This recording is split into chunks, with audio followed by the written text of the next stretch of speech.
The man accused in the infamous Gilgo Beach murders on New York's Long Island has admitted to the crimes. Rex Heuermann changed his plea from not guilty to guilty Wednesday, telling a judge he would cooperate with the FBI.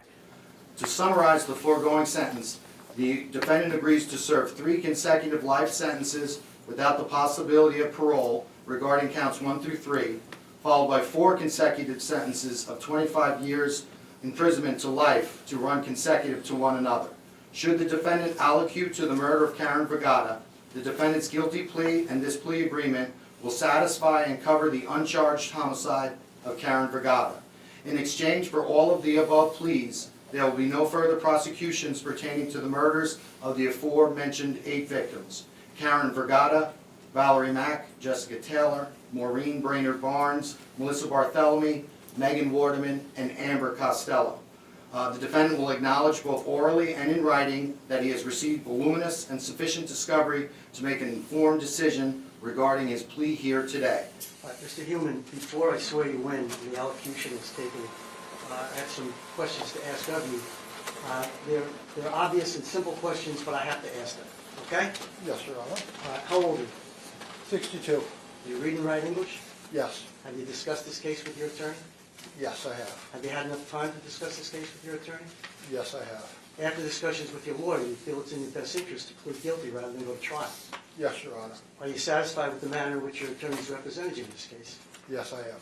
I must say that the attorneys on both sides of this case have been excellent, unbelievable lawyers.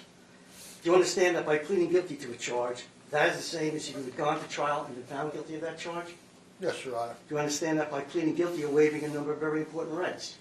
Yes, Your Honor. All right, now these rights include your right to a trial by jury or by the court, your right to have the prosecution produce evidence and witnesses to prove your guilt beyond a reasonable doubt, your right to cross-examine those witnesses, and your right to testify on your own behalf or to remain silent, your right to call witnesses or submit evidence on your behalf.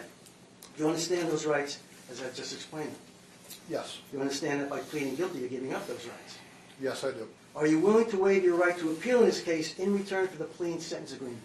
Yes. Do you waive your right to appeal voluntarily of your own free will? Yes, I do. Are you entering this plea bargain voluntarily of your own free will? Yes, I am. Has anyone forced, threatened, or coerced you into pleading guilty?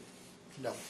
Now, do you understand, again, an obvious question, but I have to ask it. Do you understand that as a result of this plea and sentence, you will be convicted of a felony and that such conviction will result in an enhanced sentence if you are convicted of a felony in the future? Do you understand that? Yes, I do. Has anyone, myself, your lawyer, the prosecutor, or anyone else made any promises to you in return for your plea of guilty? The only thing I want to interject, Judge, Mr. Tierney has indicated in exchange for the pleas that we're going to enter into this morning, there'll be no further prosecutions on the 8 victims that he's referenced. He is also, my client is also obligated to completely, truthfully, and fairly cooperate with the Federal Bureau of Investigation's Behavioral Analysis Unit as part of what we've just discussed, Any other promises made to you? other than what I've just said. No. Are you pleading guilty voluntarily and of your own free will? Yes.